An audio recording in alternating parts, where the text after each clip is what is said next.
All right. Hello, everybody. So please tell me if this microphone is crackling or whatever. I listened to one of the previous Q and A's and noticed that when I play the trumpet, it sounds not so good. So anyway, we do have a question at the website that we can jump into right away. This is from Gabriel, one of our regulars. Gabriel says, could you please explain the breathing technique you use, especially how to compress the air for the high notes?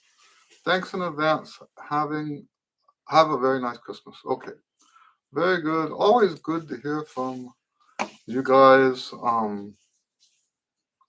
Now that was from the website. I'm going to tell you again this week. If you want to leave a question in advance, the best way to do that is at the website. And you go to eddielewis.com, click on videos, and the first option there under videos is the Q&A. You'll see the live stream Q&A thumbnail.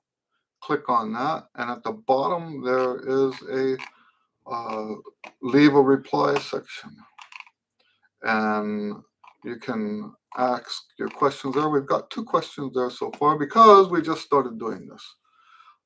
Anyway, so let's talk about breathing. Oh, Gabriel is here.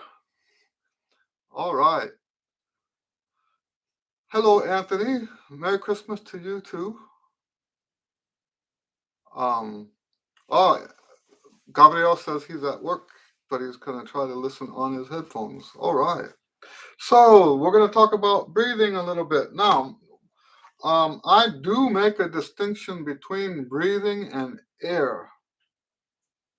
Hello, Barry. Nice to see you. Merry Christmas to you too. I do make a distinction between breathing exercises and air exercises. Breathing exercises focus on the inhale, and the bottom line is I don't do, nor do I teach breathing exercises. I do teach a breathing technique, but you don't have to do any exercises for it.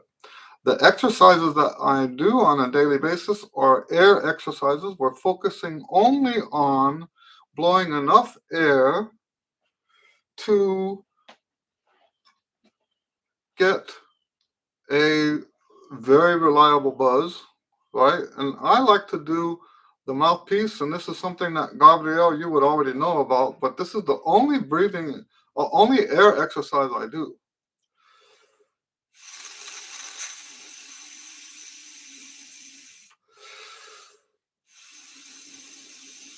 And I'm trying to push as hard as I can so that the air pushes back inside the mouthpiece. That's the only air exercise I do. Oh, Anthony says, I've been listening to the trumpet players you have on your list, and now I play just like Witten. He says, I wish, but maybe one day. Well, I'm glad you're using those. That's what they're there for. I'm glad you're using it. So, as for breathing, I don't try, and your question said very specifically about how to get compression for the high notes. And to me,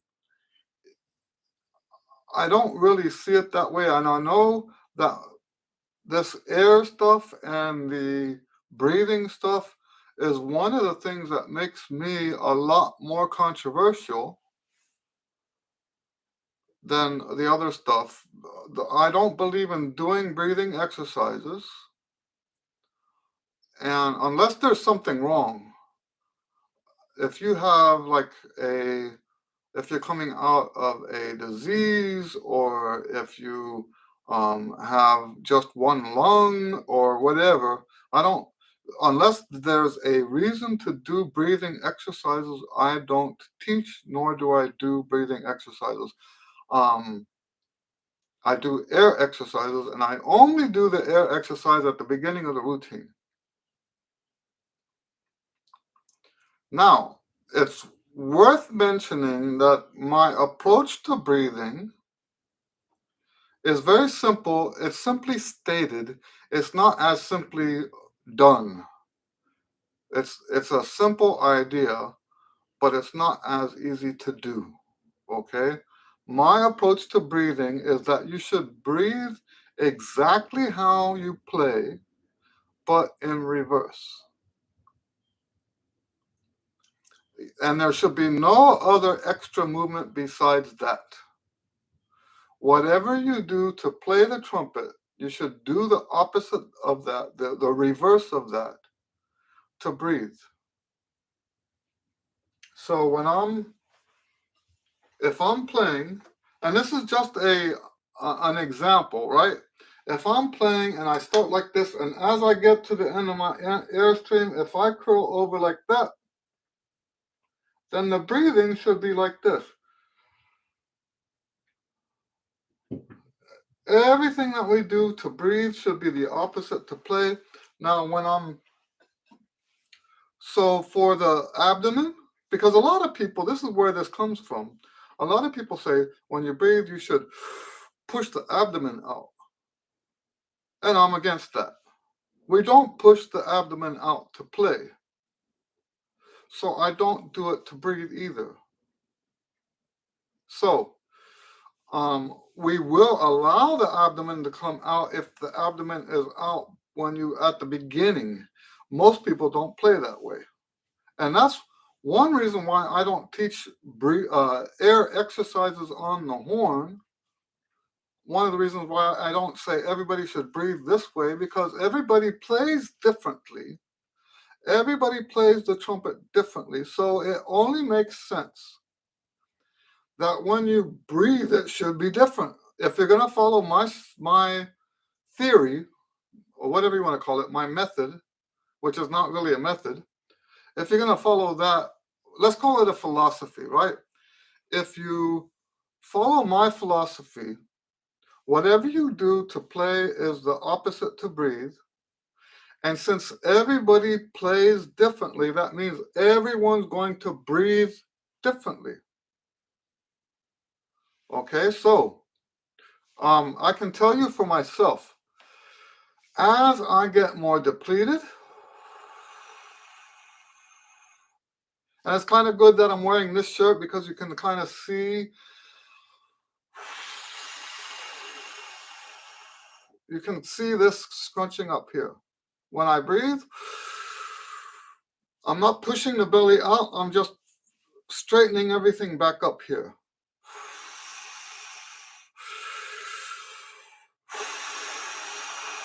Okay? Everything that you do to breathe, but in reverse. Okay? Now, I'm going to tell you the story about where I got this breathing from. I had a revelation. Now, breathing is one of those things that when I go to this teacher, go to that teacher, I've had 7 different long-term teachers. 7 different long-term teachers. Part of this is because when I was a kid, we moved so much. And each one of them tells you different stuff about breathing, which will tell you, okay, so I say that what I'm teaching is controversial, but really, how controversial is it if people can't even agree on this stuff anyway, right? There's no consensus. The only time there's a consensus is when there's money involved and nobody wants to offend the other guy. That's when there's a consensus, really. But these guys all will say, oh, that guy. I had a teacher one time tell me, talking about a previous teacher, tell me that trumpet teachers like that should all be lined up and shot. There's no consensus on this stuff. They act polite in public, but when they're speaking privately, they all say that guy doesn't know what he's talking about. Right? So, anyway, so there's this backstage solo for the Pines of Rome, and I'm going to play it now on B flat. I'm going to play C fingerings, but I'm going to play B flat trumpet. I think this is C fingerings.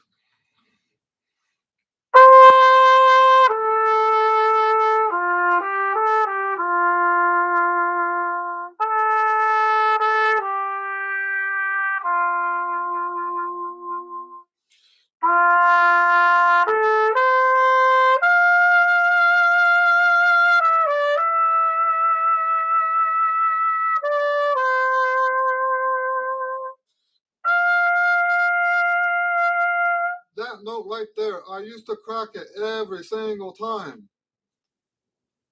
I used to crack that note every time. And I was frustrated with that.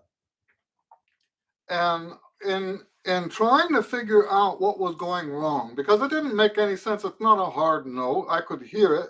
You know, everybody says that if you crack the note, it's because you didn't hear it. That's not 100% true.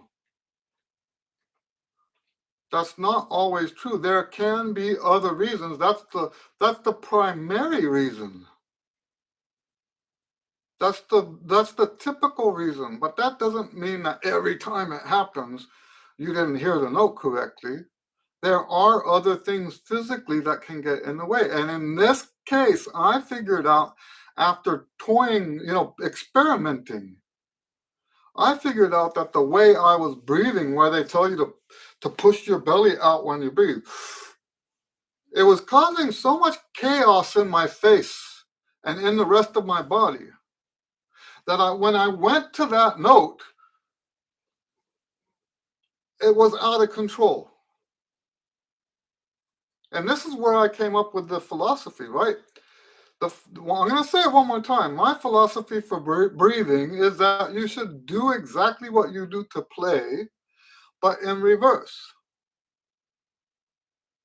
If what you're doing to breathe is exactly what you do to play, there will be no chaos. You take all the chaos out of the equation. Okay, so that's my approach to breathing. Um,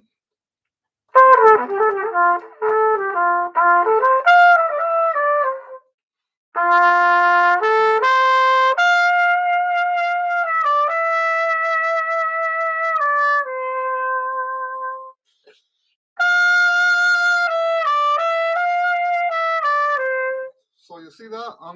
That wasn't a good example, but yes, what I do here, I'm not going push the belly out. I'm not doing that. Okay? Now, how does that help you with the high notes? Well, the bottom line is it doesn't help you with the high notes. I don't believe in thinking of the air for the high notes as needing more compression.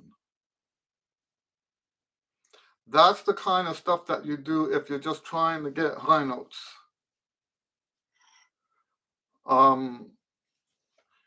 And unfortunately,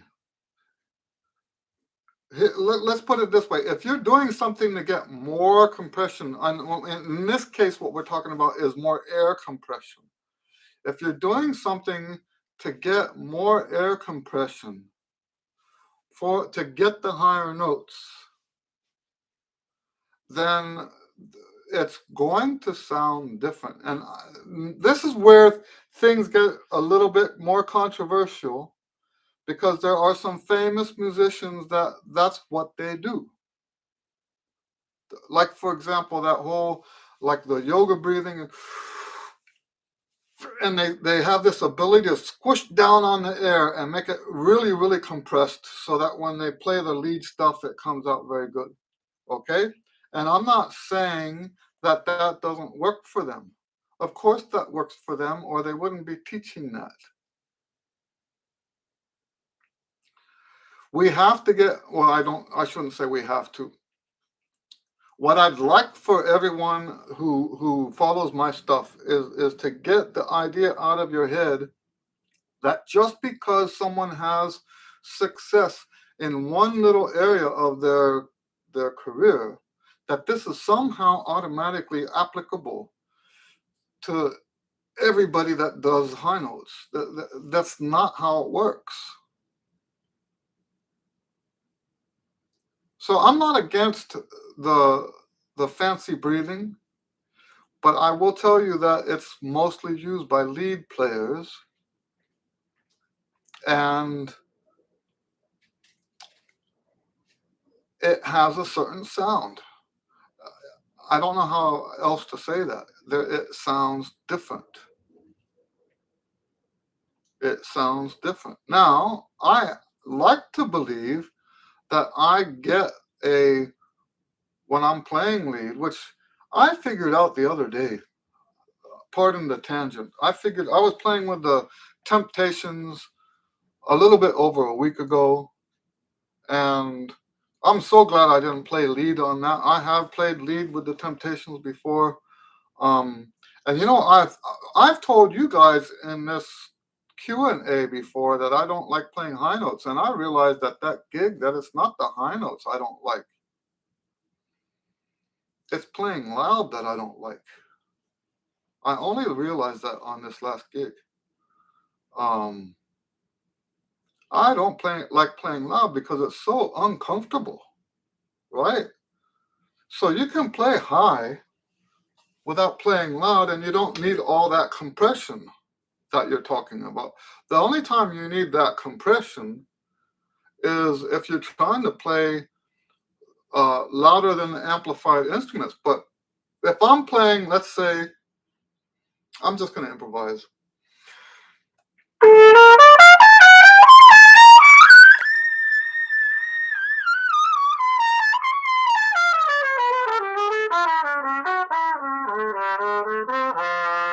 I'm not using more compression for those notes up there. That was a B above high C, I guess you could say super B. And I'm not using more compression to get that note. If I had to play that note loud enough to so-called peel paint off the back wall, I would probably have to push more air through it and get more of that compression. Maybe, maybe not. Actually, now that I'm thinking, I don't even think I would do that. So this, you know what? Another way to put this is that I think what the compression thing has become for a lot of trumpet students is a shortcut to the high notes. I think a lot of people, I think a lot of people use that, and I think that's the differentiation that I make between the guys that use this successfully, that yoga breathing. I think some people call it wedge breathing. And I don't claim to be an authority on any of that stuff. It's just, I know that stuff works for them.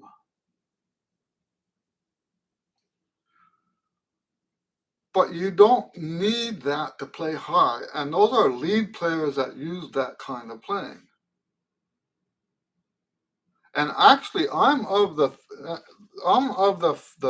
philosophy at this point, of the opinion that even for the loud playing, I don't think that kind of compression is necessary.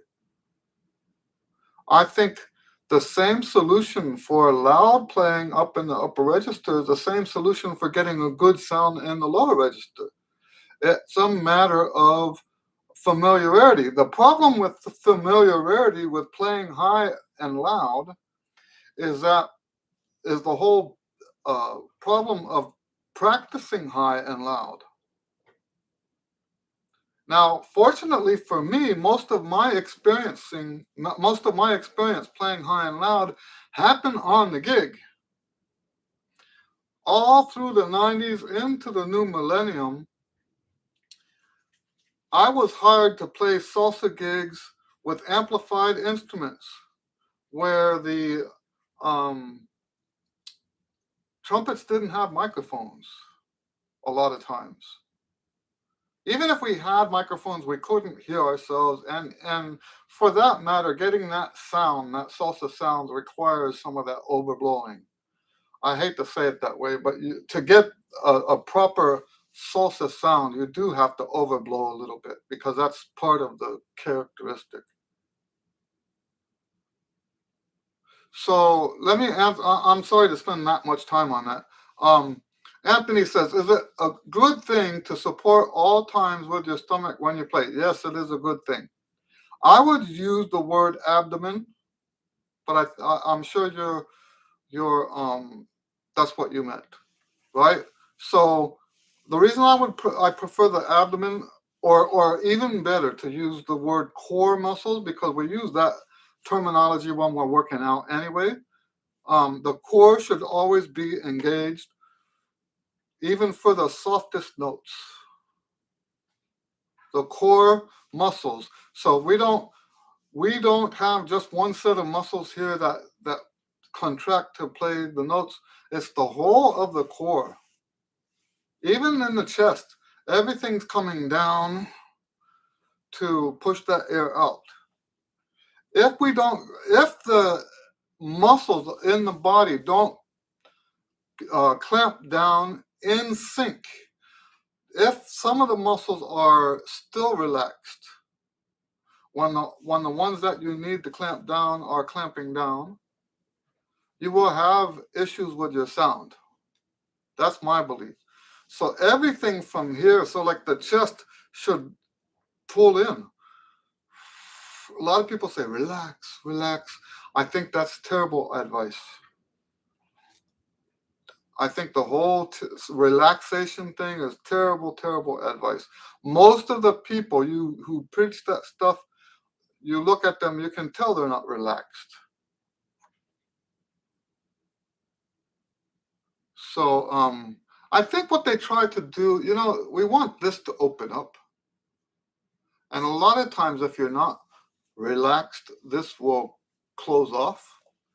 I had a conversation with a college teacher and trying to clarify my position on this. I told him that it was better to focus, not relax.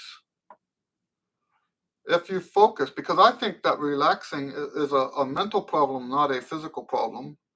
And when we focus, we make the muscles that need to relax. When we focus, we make the muscles that need to contract. It's a natural phenomenon. You don't have to make that happen. And what am I saying, focus? We're focusing on the music. Basically, singing the music through your horn. The mind, it's like the archer is looking at the target. You're not looking at your hands. You're not looking at what's over there. You're not looking at the bow. You're looking at the target. And it's the same thing for us. Our focus is on the music coming out of the bell. If you focus, and the way we focus on the music coming out of the bell is to sing through the horn. And if you do that, all of the physical mechanisms that have to play and come into place will come into place. Now, I say that with a caveat. If you're not practicing properly, that's not going to happen. So this is where I differentiate from the guys that say everything's just mental. That just feeling good doesn't fix the horn problems. Okay? So I disagree with them on that. I have always disagreed with them with that. If you have chop problems, just focusing on what comes out of the bell is not going to fix it. There are exercises you need to do. There are things, but once you've trained properly, once you've done the right exercises, once you've done the right techniques, once you've done this and that and this and that, Then when it's time to perform, you focus on what's coming out of the belly. You focus on singing, on expressing yourself through the instrument, and all of those mechanisms become automatic. Anyway, so that was my long answer to your question. Yes, you should always be supporting, not just with the stomach, but all of the core muscles.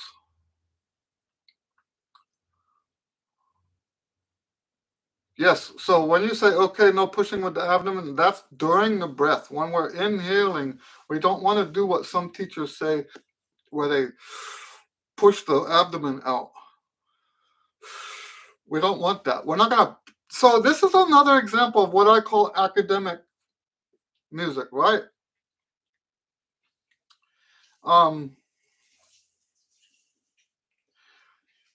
My observation of how the whole academic thing works is someone out here is looking at the guy who can do it. And he says, oh, look, his abdomen comes out when he plays. So then they turn around and tell their students, you should push your abdomen out when you play. But they're missing the whole, so like if you look at me, it's going to look like I'm pushing my abdomen out. And that's not what's happening. I'm all the way through the breath. This is something worth mentioning. All the way through the breath, my abdomen muscles, my core muscles are still engaged and taut. When I breathe, I have just as much tension in the bottom part of my abdomen as I do when I'm playing. Remember everything that you do to play, but in reverse. That's why I can play that note after the breath. Because everything is in place. Everything is in place. Anyway, we already talked about that. Sorry about that. Gabriel says, yes, says Eddie is clear now. Good. Thank you. Anthony said, Eddie and Arben, there are exercises that are in 2/4 with 16th notes. Page 128. I believe I am doing slowly. But what are these exercises good for? Let me open up the Arben and check.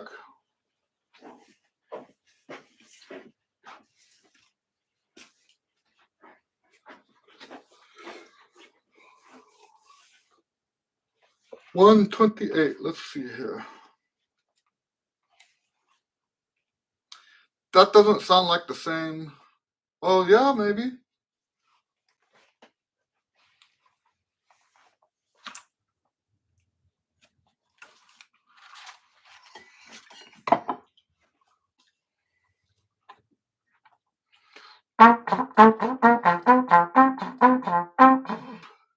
I can't see it from here. Let me get my stand.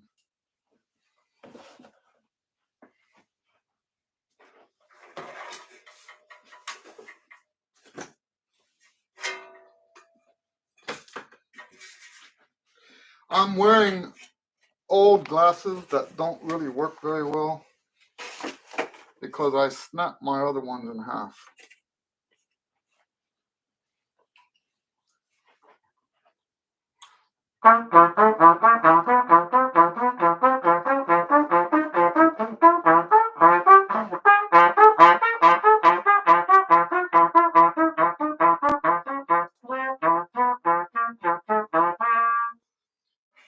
Is that the one? So those are what we call interval studies. And I just did a terrible job on them, but those are for your accuracy. I think interval studies are extremely important. We talk about, maybe 129. So that's just the same thing, but going down instead of up.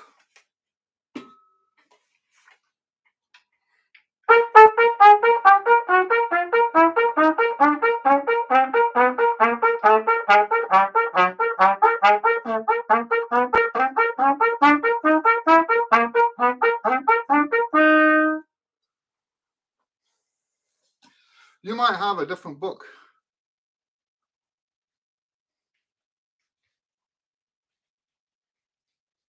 Is that not it?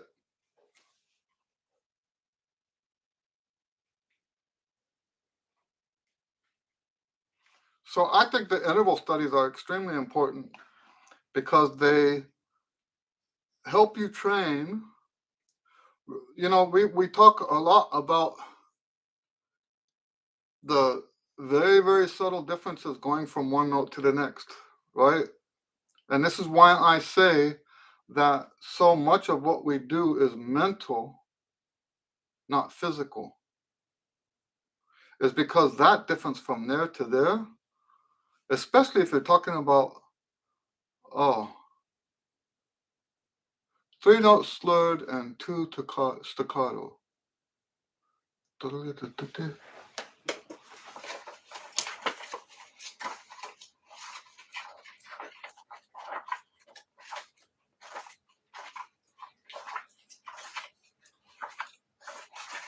Yeah, I'm not sure what you're talking about. I'm sorry. So, yeah, so I'm always saying that playing trumpet is like not 90%, not 95%, like 98% mental. And so when we go from this note to that note, especially if we take into account getting a good sound, because the same skill it takes to get from this note to that note, position wise in your mouth, is the same skill but more that it takes to get a good sound. And it's such a tremendously subtle thing. I don't believe that we are consciously able to uh, control that. I don't think that's something that we have conscious control over. I actually believe that when we, even getting a good sound at all, is not something we have conscious control over. That's why my approach to getting a good sound is so extremely different. I don't teach do this, do that, do this, do that. And yes, I understand that when you're teaching these little kids and they get a good sound, that looks like it proves me wrong. But they don't actually really own that sound. Though they can't make that happen at will. And what they also can't do is change that good sound to something more appropriate in a different context. And that's why we have so many players today, because they've been taught this way. They've been taught mechanically how to get a good sound. And first of all, that falls apart under pressure. And but also it's static. You can't do anything with it. You can't play Brahms different than you play Mahler, different than you play Stravinsky, different than you play Bach, different than you play in the big band, different than you play in a combo. You can't make those differences because the way you get your sound is completely mechanical.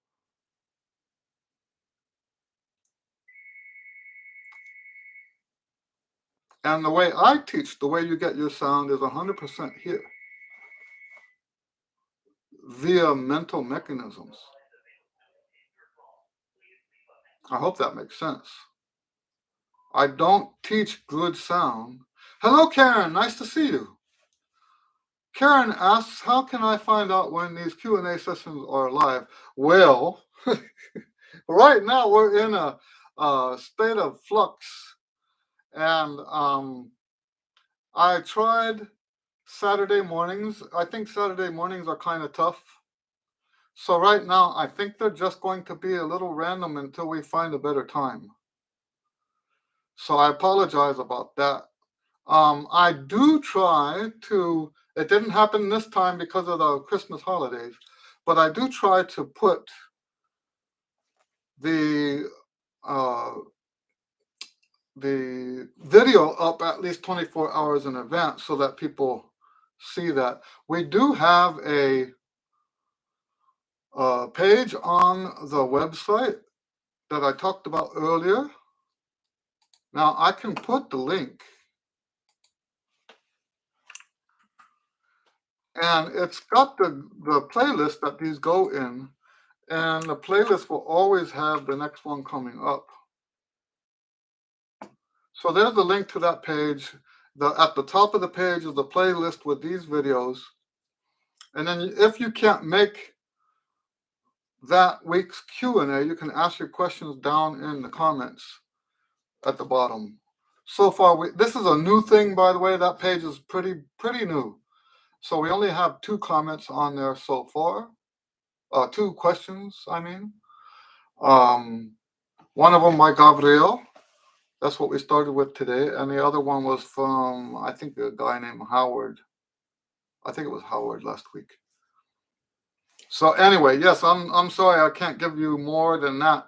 It's, the life of a professional musician is oftentimes very chaotic.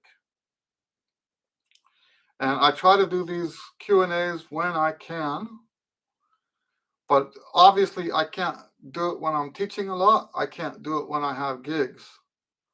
So that makes it a little bit rough. And if I'm doing that stuff when people are available, then the times when I can do it are times when other people are not available. So it's not uncommon for us to have very few people signed up and participating.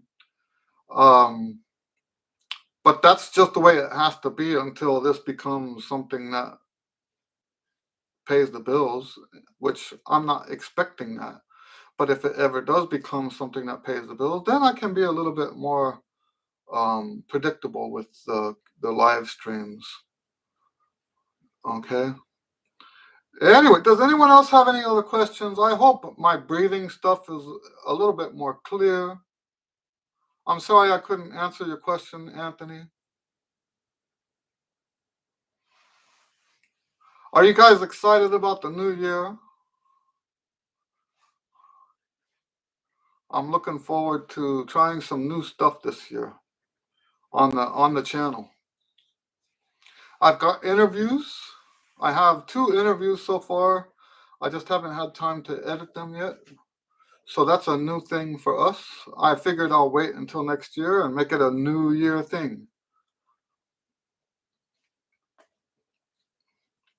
My stance, my approach, my angle on the interviews is different from what most people would expect from an interview.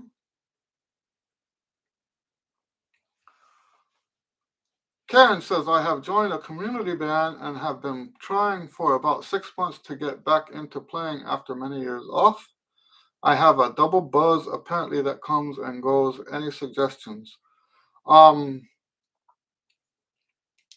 So after a long time off, the double buzz thing can be a bunch of different things. Now, if you look up my name and double buzz, it's my article that gets most of the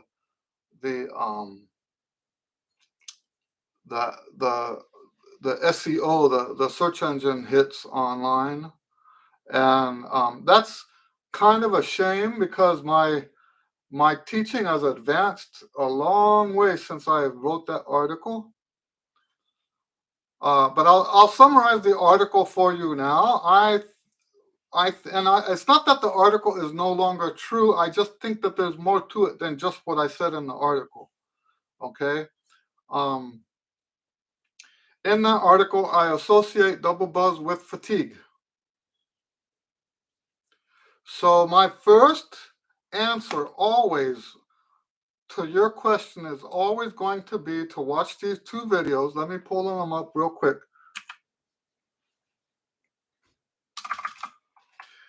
I have a video about the 3 levels of rest, which you already,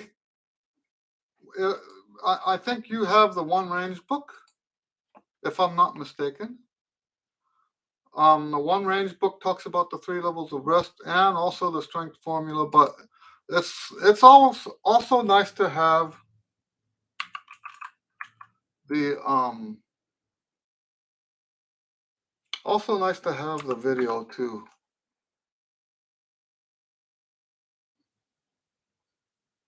So let me put the strength formula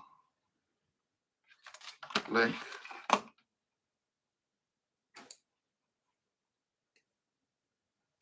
So this is the strength formula. And the other one's the 3 levels of rest. Oh, okay. So I thought, yeah, I thought I remembered you saying. Anyway, that's not a problem. Okay, 3 levels.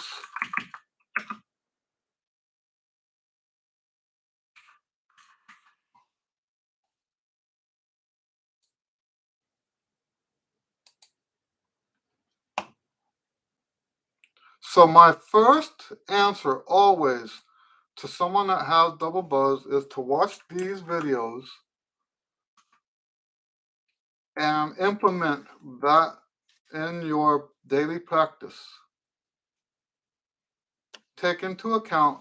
So double buzz, like I said, double buzz, in my opinion, for the most part, is usually caused by fatigue.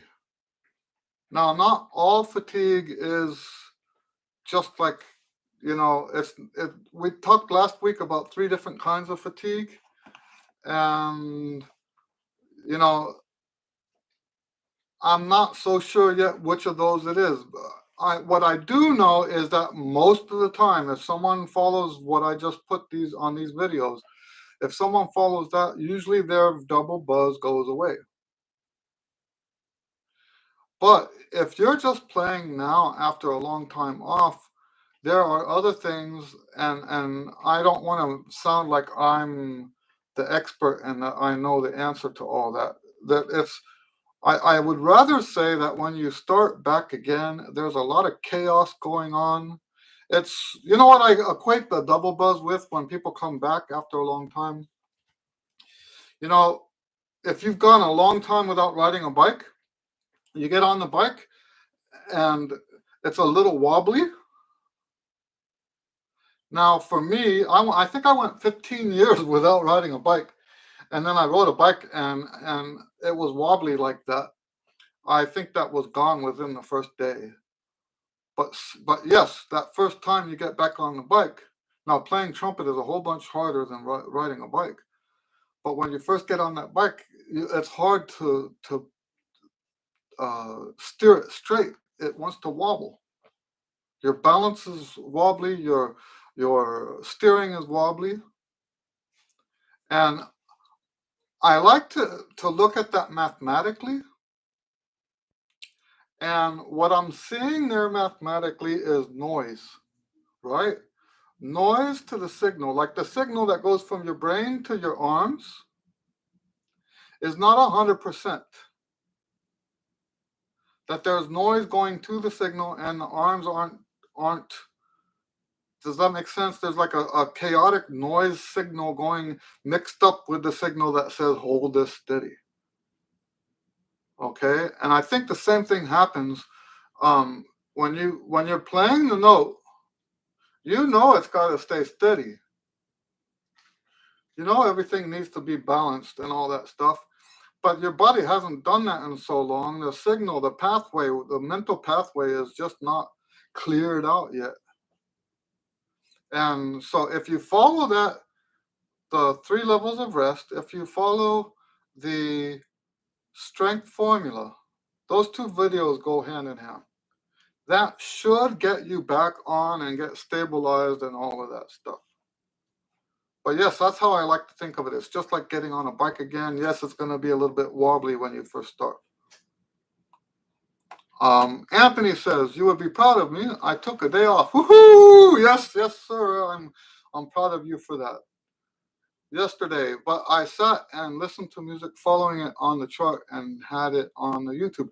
That's perfectly fine.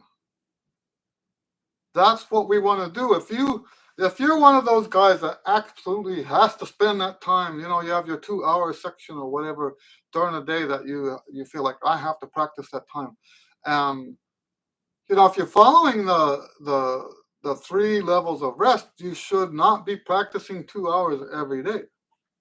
So on the day that you should only practice an hour, then you use the other 2 hours to do stuff related to music that will make you a better trumpet player. Learning music theory, uh, studying videos, just listening to music.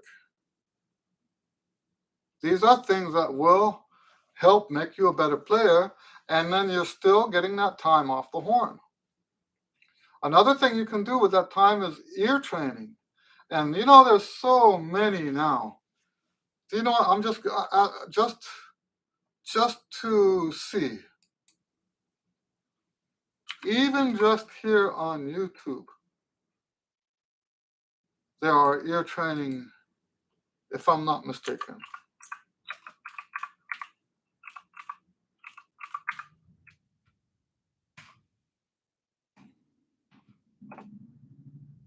Yeah, ear training exercises, level 1, how to develop the world's greatest ear. Oh, that's an ad. That's that guy that his son,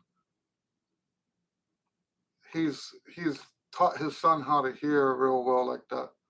That's, by the way, I don't believe that's perfect pitch. That's what he's doing there in those videos. I don't know if you've seen this at all. What he does in those videos, that's not considered perfect pitch. That's just a really, really well-trained ear.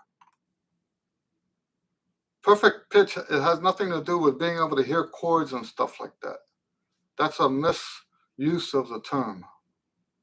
So anyway, yes, I'm looking at video after video after video of ear training. So that's another thing you can do with your time off, is just do some ear training. And that, there's no limit to how much you can do. If you've got, I think, Anthony, you're retired, if I'm not mistaken. If you're retired and you're, now, a lot of guys that I teach that are retired say they have less time now than they did when they were working. And I know that phenomenon, right? I understand that phenomenon completely, not because I'm retired, but because I don't have a day job, and you can fill the day with all kinds of stuff. I know that. So yeah, so if you're retired and you want to spend 8 hours a day working on your trumpet, you can do that by studying music instead of, and like listening to it, studying scores, studying music theory, and the ear training. And you know what else you can do is you can read or watch videos, the biographies and autobiographies of the musicians. All of that stuff goes together to make you a better trumpet player. All of that works together to make you better. So I have a playlist that I've been working on.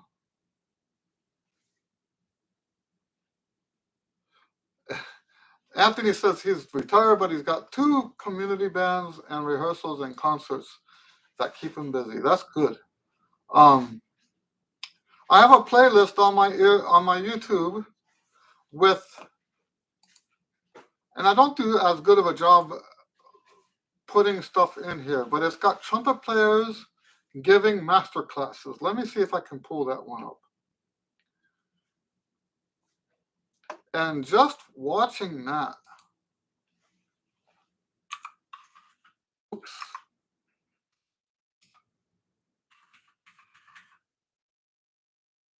Let's see here. Trumpet master classes and interviews. Let me see if I can copy that and put it here. Now, like I said, I haven't done as good of a job with this as I have with my other. If you guys haven't seen my playlist for trumpet listening assignments, that's something you might want to check out too. Whenever I see a really cool video, oh, I guess I did a better job than I thought. There's 58 videos in there. But that's nothing compared to my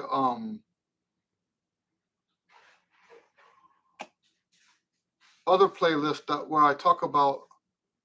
I'm not where I talk. Not what am I saying? I'm trying to do two things at once. What's the other one? The listening assignment. If you haven't, oh, that's a. If you haven't seen my listening assignment playlist, that's also something worth checking out. These are trumpet videos that I heard. It's called Trumpet Student Listening Assignments. I just added a 13-year-old kid on there. Ha! Playing Alan Vazuti's Cascades. Let me share that link.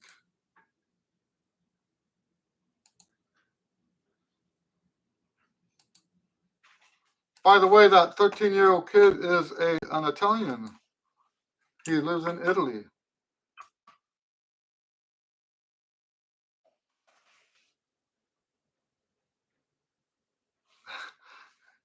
Anthony says, I want to get really good at trumpet. To do this, I must live to be 93. I think that's a great way to look at it. You know, they say that if you have a purpose, that you live longer. You know, if you have a reason to something to do, if you have a reason to be here, you don't just like I don't want to get into uh that kind of stuff, but that's I just think that's a great way to approach it. Any other questions? We're winding down the hour. Good questions today. I'm glad Gabriel could join us a little bit. I'll have to find out someday what he does for work.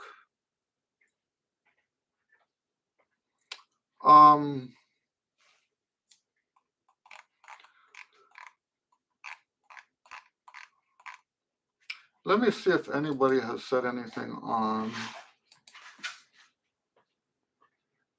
Let me open this up.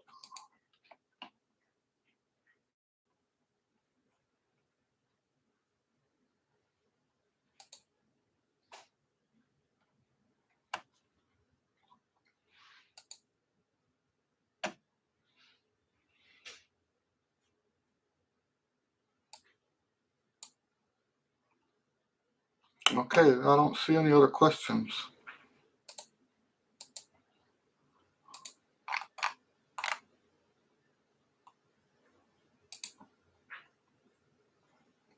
I'm glad, Gabriel, that you were able to use the web page.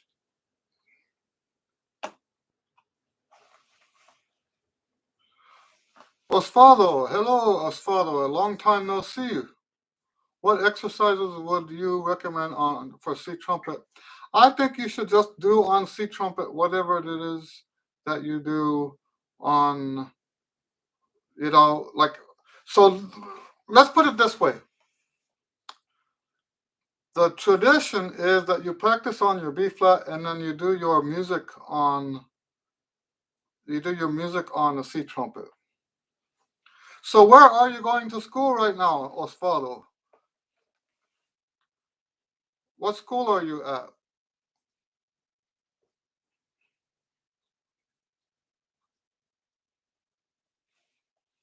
So yes, my answer to your question is we don't actually need to do exercises on the C trumpet. Oh, you're at UNT. That's nice. And what are you majoring in?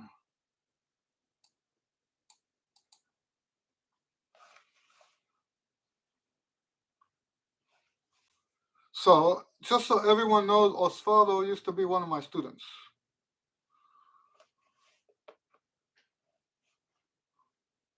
Music ed, congratulations. I'm glad to hear that. Are you still writing music?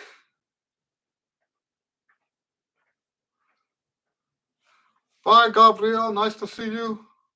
Thanks for hanging out with us today.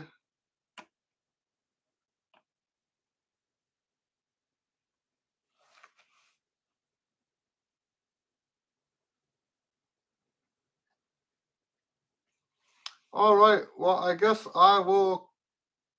Oh, wait, we still have 5 minutes. I'd love to hear if Osvaldo is still writing.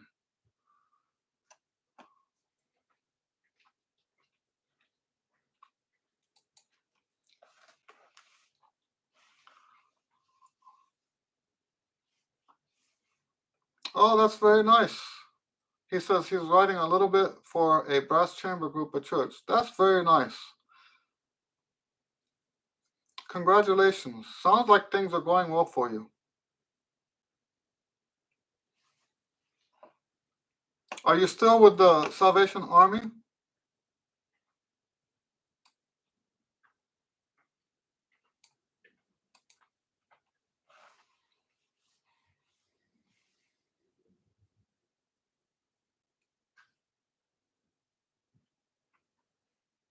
Do we have any other questions? Oh, there he goes. He says, yes, he is. So he's still doing Salvation Army. That's great.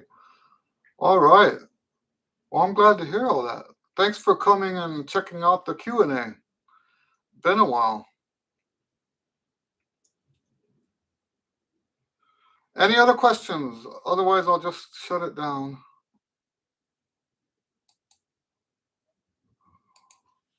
Time for, oh yes, Karen says, I don't want to take up more time, but watched your video on choosing equipment and wondered how to evaluate the choices. So, well, why don't we start with that next time, because I don't remember what I said on that video. So, let me do some homework on that, and we can start on the next one, which will probably be on Saturday, I'm thinking. Except Saturday's the 1st, isn't it? I don't know. We'll have to see. I don't know when the next one will be. I don't want to do it on the 1st, but maybe we will. I don't know. We'll figure it out. Okay. All right. So we'll start with that next time. Okay. And in fact, I'm going to put that down there.